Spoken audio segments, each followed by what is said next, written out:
জয় গুরু জয়। ওম তৎসৎ, ওম তৎসৎ, ওম তৎসৎ। শুভ মধ্যাহ্ন। আর এই শুভ গুরুবার, বৃহস্পতিবার, এই মধ্যাহ্ন বেলায় এখানে উপস্থিত আছেন আমার আদি শক্তি মহামায়াতুল্য আমার মাতৃমণ্ডলীগণ। এখানে আরো উপস্থিত আছেন আমার শিবতুল্য পিতৃমণ্ডলীগণ। সকলের রাতুল চরণী শুভ প্রণাম জানাচ্ছি। আরো প্রণাম জানাচ্ছি যার কথা না বললেই না হয়, আমার পরমারাধ্য গুরুদেব বৈদান্তিক সন্ন্যাসী শিব কল্পতরু গিরি সম্রাট গিরিজানন্দ গিরি বালক বাবা মহারাজের অভয় চরণী শত সহস্র লক্ষ কোটি শুভ প্রণাম জানাচ্ছি। আমি স্বর্গীয় সন্ন্যাসী শ্রীযুক্ত বাবু প্রফুল্ল সেনের বংশধরকে অনুরোধ করব, আপনারা এদিক সেদিক ঘোরাঘুরি না করে আমাদের প্রার্থনা আসার জন্য সকলকে অনুরোধ করছি। কেননা আমরা এখানে আসলাম কিছু অমৃতময় তত্ত্ব কথা বলে গেলাম তা নয়, আমরা মত বিনিময় করতে চাই। আমরা মত বিনিময় করতে চাই। কেন মত বিনিময় করতে চাই? আসলে সকলে চাইলেই সাধু হতে পারে না, সাধক হতে পারে না, সন্ন্যাসী হতে পারে না। কেন বললাম?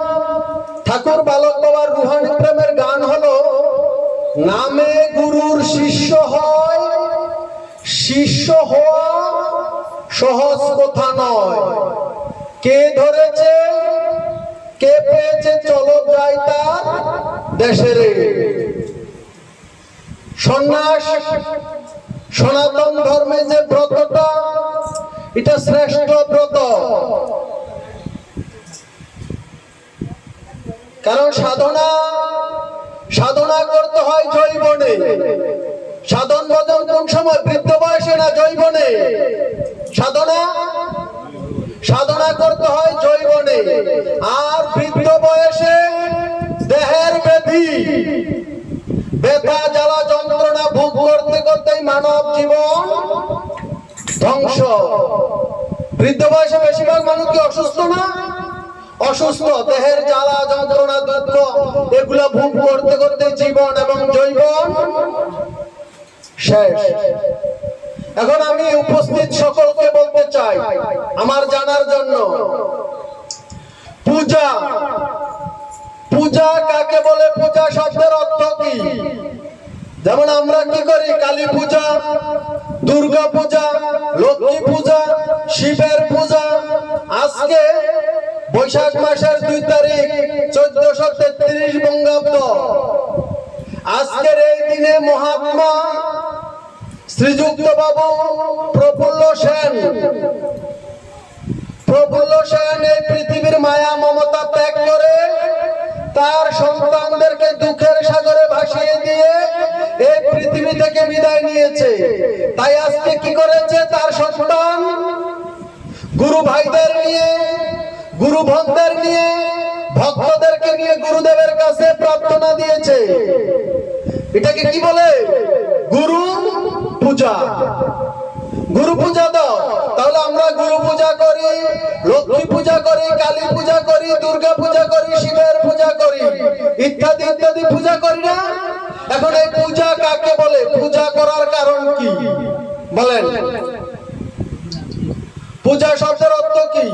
আমরা প্রত্যেকে কিন্তু পূজা করছি। যেমন আমাদের পূর্বপুরুষ প্রচুর ধন সম্পদ রেখে যায়, আর আমরা অজ্ঞানতার কারণে বিভিন্ন পূজা পার্বণ করে পূর্বপুরুষের রেখে যাওয়া ধন সম্পদ সব বিক্রি করে শেষ, শুধু পূজা করে আর জায়গা বেচে। এখন প্রফুল্ল সেন যে সন্ন্যাসী হয়েছে, গুরু পূজা করেছে, তিনি কিন্তু জায়গা বেচেননি। তোলা গ্রামের শশীভূষণ ভাওয়াল স্বর্গীয়, তিনিও গুরুগত প্রাণ, গুরুতে নিবেদিত প্রাণ, গুরু পূজা করেছেন। তিনি 1 শতক জায়গা বিক্রি করেনি। বালক বাবা তিনি গুরু পূজা করেছেন, তিনি কিন্তু 1 শতক জায়গা বিক্রি করেনি। কিন্তু আমরা যারা অজ্ঞানতায় ডুবে কালী পূজা, দুর্গা পূজা, গুরু পূজা, শিবের পূজা করছি, পূর্বপুরুষের রেখে যাওয়া জায়গা সম্পদ ধ্বংস করছি। এখন এই পূজার তাৎপর্য কি? কোন পূজার কথা বলা হয়েছে? আমরা সবাই শুধু পূজা করছি, আর বাপ